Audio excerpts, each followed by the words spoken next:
Charles Wesley, George Whitefield, and Felix Mendelssohn, Hark, the Herald Angels Sing, a vibrant carol that has echoed through the ages, brings joy and warmth to countless hearts. Today, we delve into the fascinating origins of this timeless hymn. Charles Wesley penned the original lyrics for this carol in the mid-18th century.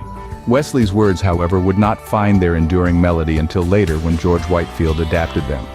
The final touch came from Felix Mendelssohn, the renowned German composer who crafted the tune we know and love today. Themes of peace, joy, and reconciliation. This hymn joyously announces the birth of Jesus, underscoring themes of peace, joy, and reconciliation. It is a call for all nations to rise in joy and join the triumph of the skies. It is a proclamation of the birth of Christ in Bethlehem, celebrating the fulfillment of God's promise. A testament to the power of faith and the joy of the Christmas season. From the pens of Wesley and Whitefield to the musical genius of Mendelssohn, Hark, the Herald Angels Sing was born, a hymn that has transcended time and space.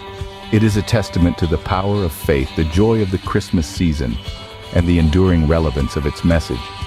In the words of this hymn, we find a timeless reminder of the promise of peace and reconciliation, a call to joy that resonates deeply within us.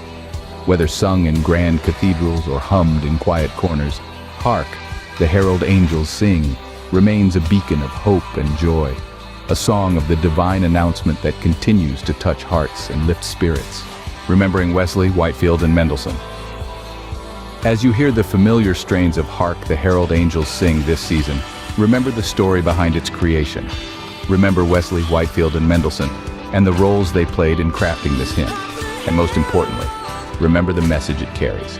Glory to the newborn King, peace on earth, and mercy mild, God and sinners reconciled.